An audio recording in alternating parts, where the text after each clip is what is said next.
Hi friends, welcome back to wow to Emmy. ఈరోజు నేను ఒక ఎమ్మీ రెసిపీతో వచ్చేసానండి. అదే Christmas special cake, plum cake. So ఇంట్లోనే ఈజీగా క్రిస్మస్ స్పెషల్ కేక్ని ఎగ్ లేకుండా ఎలా ప్రిపేర్ చేయాలో చూపించేస్తాను. జస్ట్ కొన్ని టిప్స్ పాటిస్తే చాలండి, ఇంట్లోనే ఈజీగా ఈ కేక్ని ప్రిపేర్ చేసేసుకోవచ్చు. పర్ఫెక్ట్ కొలతలతో నేను మీకు ఈ కేక్ రెసిపీని చూపిస్తాను. సో వీడియోనైతే చివరి వరకు స్కిప్ చేయకుండా చూసేయండి. సో మీరు కూడా ఇంట్లో ఈజీగా ఈ కేక్ని ప్రిపేర్ చేసేసుకోవచ్చు. సో మరి లేట్ చేయకుండా రెసిపీని స్టార్ట్ చేద్దామా? అంతకంటే ముందు మన ఛానల్ని ఇంకా ఎవరైనా సబ్స్క్రైబ్ చేసుకోలేని వాళ్ళు ఉంటే తప్పకుండా సబ్స్క్రైబ్ చేసుకుని మీ సపోర్ట్ని మాకు ఇవ్వండి. సో ఇప్పుడు ఇంగ్రీడియంట్స్ని చూసేద్దాం. దీనికోసం ఒక బౌల్ తీసుకుని ఒక 2 టేబుల్ స్పూన్ టూటీ ఫ్రూటీని యాడ్ చేసుకోవాలి. అలాగే 2 టేబుల్ స్పూన్ పిస్తా పప్పుని ఇలా చిన్న ముక్కలుగా కట్ చేసుకుని యాడ్ చేసుకోవాలి. అలానే చిన్న ముక్కలుగా కట్ చేసుకున్న బాదం పప్పులను కూడా ఒక 2 టేబుల్ స్పూన్ యాడ్ చేసుకుని 2 టేబుల్ స్పూన్ ఎండు ద్రాక్ష, అలానే 2 టేబుల్ స్పూన్ జీడిపప్పు, నల్ల ద్రాక్ష ఉంటుంది కదండి, ఎండు ద్రాక్ష, సో దాన్ని కూడా ఒక 2 టేబుల్ స్పూన్ వరకు తీసుకుని చిన్న ముక్కలుగా కట్ చేసుకున్న చెర్రీస్ని కూడా 2 టేబుల్ స్పూన్ తీసుకుంటున్నాను. మీకు ఇష్టమైతే ఇంకాస్త ఎక్కువ వేసుకోవచ్చండి. డ్రై ఫ్రూట్స్ ఎన్ని వేసుకున్నా కూడా కేక్ అనేది టేస్ట్ చాలా బాగుంటుంది. ఎంత ఎక్కువ వేసుకుంటే టేస్ట్ అనేది అంత బాగుంటుంది. ఇప్పుడు ఇందులో 1 కప్ ఆరెంజ్ జ్యూస్ని యాడ్ చేసుకోవాలి. మీకు ఒకవేళ ఆరెంజ్ జ్యూస్ కనుక ఇష్టం లేకుంటే బ్లాక్ గ్రేప్స్ ఉంటాయి కదండి, సో వాటిని కూడా జ్యూస్ కింద చేసి ఈ ఆరెంజ్ జ్యూస్కి బదులుగా 1 కప్ గ్రేప్ జ్యూస్ని కూడా యాడ్ చేసుకోవచ్చు. సో రెండిట్లో ఏదైనా తీసుకోవచ్చండి. టేస్ట్ అయితే కేక్ టేస్ట్ ఏమాత్రం మారదు, చాలా బాగుంటుంది. నేనైతే ఆరెంజ్ జ్యూస్ని తీసుకున్నానండి. సో ఇప్పుడు వీటన్నిటిని ఇలా బాగా కలుపుకోవాలి.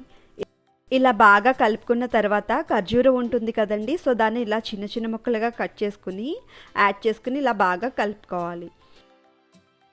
మనం వేసుకున్న ఈ dry fruits and tutti frutti అనేవి కనీసం ఒక 5 అవర్స్ అన్నా ఈ ఆరెంజ్ జ్యూస్లో నానాలండి. ఎంత నానితే టేస్ట్ అనేది అంత బాగుంటుంది. లేదు మీకు టైం లేదనుకుంటే అట్లీస్ట్ 2 అవర్స్ అన్నా ఇవి నానాలి. సో ఇప్పుడు ఒక మూత పెట్టుకుని వీటిని పక్కన పెట్టుకుందాము. ఈలోపు మనం షుగర్ని క్యారమలైజ్ చేసుకోవాలండి. దీనికోసం స్టవ్ మీద పాన్ పెట్టుకుని ఒక 1/2 కప్ వరకు షుగర్ని యాడ్ చేసుకోవాలి. ఇది మొత్తం మీడియం ఫ్లేమ్లోనే ఈ ప్రాసెస్ అంతా చేసుకోవాలండి. ఈ షుగర్ని ఇలా క్యారమల్ చేసుకుని ఆ సిరప్ని కేక్లో వేయడం వల్ల కేక్ అనేది ఒక మంచి డిఫరెంట్ ఫ్లేవర్ వస్తుంది అండ్ కేక్ కలర్ కూడా చేంజ్ అవుతుందండి. ఇప్పుడు ఇందులో కొంచెం వాటర్ని యాడ్ చేసుకోవాలి. ఇలా వాటర్ని యాడ్ చేసుకుని ఒకసారి బాగా కలుపుకోవాలి. ఒక 2 టేబుల్ స్పూన్ వాటర్ అయితే సరిపోతుందండి. ఇప్పుడు ఈ క్యారమలైజ్ చేసుకున్న షుగర్ని పక్కన పెట్టుకుందాం. ఇప్పుడు మనం కేక్ని ప్రిపేర్ చేసుకోవడానికి ఒక బౌల్ తీసుకుని 1 కప్ కాచి చల్లార్చిన పాలని యాడ్ చేసుకోవాలి. అలానే ఒక 1/2 కప్ నెయ్యిని కూడా యాడ్ చేసుకోవాలి. నేనైతే నెయ్యిని తీసుకున్నానండి. మీరు నెయ్యికి బదులు ఆయిల్ అన్నా యాడ్ చేసుకోవచ్చు, లేదంటే బటర్ని కరిగించి కూడా యాడ్ చేసుకోవచ్చు. ఇప్పుడు ఇందులో 1/2 టేబుల్ స్పూన్ దాల్చిన చెక్క పొడి, అలానే ఒక 1/2 టేబుల్ స్పూన్ ఇలాచీ పౌడర్, ఒక 1/2 టేబుల్ స్పూన్ జాజికాయ పొడిని యాడ్ చేసుకోవాలి. ఈ 3 పొడులు యాడ్ చేయడం వల్ల కేక్ అనేది ఒక డిఫరెంట్ ఫ్లేవర్ వస్తుందండి. టేస్ట్ అయితే చాలా బాగుంటుంది. మనం రెగ్యులర్గా తినే కేక్స్లో అయితే అస్సలు ఉండదు, చాలా బాగుంటుంది. ఇప్పుడు ఇందులో ఒక 1/2 టేబుల్ స్పూన్ వెనిలా ఎసెన్స్ని కూడా యాడ్ చేసుకుని బాగా కలుపుకోవాలి. ఇలా బాగా కలుపుకున్న తర్వాత ఇప్పుడు ఇందులో 1 కప్ షుగర్ పౌడర్ని యాడ్ చేసుకోవాలి. మీకు కేక్ స్వీట్ ఎక్కువ కావాలంటే 1.5 కప్ షుగర్ పౌడర్ని యాడ్ చేసుకోవచ్చు. సో ఇలా షుగర్ అంతా కరిగేలాగా బాగా కలుపుకోవాలి. ఇలా కలుపుకున్న తర్వాత ఇందులో 2 కప్స్ వరకు మైదా పిండిని యాడ్ చేసుకోవాలి. ఇప్పుడు ఒకసారి పిండి మొత్తం కలిసేలాగా బాగా కలుపుకోవాలి. ఇలా బాగా కలుపుకున్న తర్వాత ఇందులో 1.5 టేబుల్ స్పూన్ కోకో పౌడర్ని యాడ్ చేసుకోవాలి. అలానే 1 టేబుల్ స్పూన్ బేకింగ్ పౌడర్, ఒక 1/2 టేబుల్ స్పూన్ వరకు బేకింగ్ సోడాని కూడా యాడ్ చేసుకుని విస్కర్తో ఒకసారి ఇలా బాగా కలుపుకోవాలి. ఇలా బాగా కలుపుకున్న తర్వాత ముందుగా మనం క్యారమల్ చేసుకున్న షుగర్ సిరప్ని ఇందులో యాడ్ చేసుకోవాలి. యాడ్ చేసుకుని మొత్తం కలిసేలాగా ఎక్కడ లంప్స్ లేకుండా ఇలా బాగా కలుపుకోవాలి. సో చూసారు కదా, ఇలా కలుపుకున్న తర్వాత ముందుగా మనం నానబెట్టి పెట్టుకున్న డ్రై ఫ్రూట్స్ని ఆరెంజ్ జ్యూస్తో సహా ఇందులో యాడ్ చేసుకోవాలి. ఇప్పుడు డ్రై ఫ్రూట్స్ అన్నీ మొత్తం ఈ కేక్ బ్యాటర్కి పట్టేలాగా ఇలా బాగా కలుపుకోవాలి. కేక్ బ్యాటర్ కన్సిస్టెన్సీ అనేది ఇలా ఉండేలా చూసుకోండి, అప్పుడు మీకు కేక్ అనేది పర్ఫెక్ట్గా వస్తుంది. ఫ్రెండ్స్, ఇంకా ఎవరైనా మన ఛానల్ని సబ్స్క్రైబ్ చేసుకోలేని వాళ్ళు ఉంటే తప్పకుండా సబ్స్క్రైబ్ చేసుకుని మీ సపోర్ట్ని మాకు ఇవ్వండి. అలాగే పక్కనే ఉన్న బెల్ ఐకాన్ని ప్రెస్ చేసేయండి.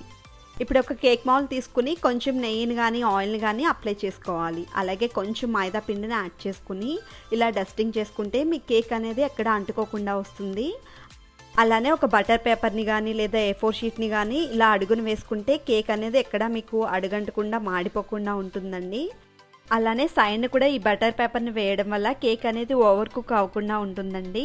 ఇప్పుడు ముందుగా మనం ప్రిపేర్ చేసి పెట్టుకున్న కేక్ బ్యాటర్ని ఇందులో ట్రాన్స్ఫర్ చేసుకుని కొంచెం డ్రై ఫ్రూట్స్ని ఇలా పైన డెకరేట్ చేసుకుంటే టేస్ట్ కూడా బాగుంటుంది అండ్ లుక్ కూడా చాలా బాగుంటుంది.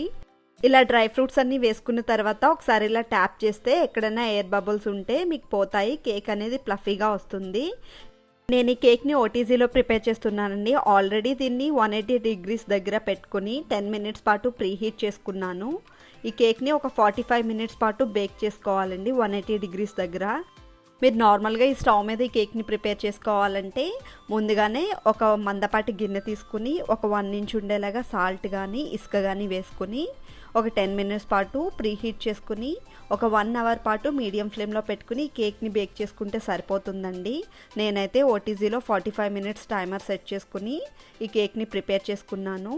సో మధ్యలో మీరు చెక్ చేసుకోవచ్చు కేక్ బేక్ అయిందో లేదో.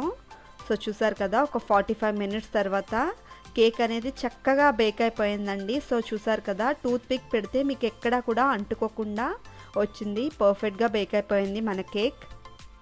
ఇప్పుడు ఈ కేక్ని ఒక హాఫ్ అన్ అవర్ పాటు చల్లారనివ్వాలండి. ఒక హాఫ్ అన్ అవర్ తర్వాత ఇలా సైడ్న చాక్తో ఇలా అనుకుని ఇలా పైన తడితే మీకు కేక్ మౌల్డ్ నుంచి ఫ్రీగా వచ్చేస్తుంది.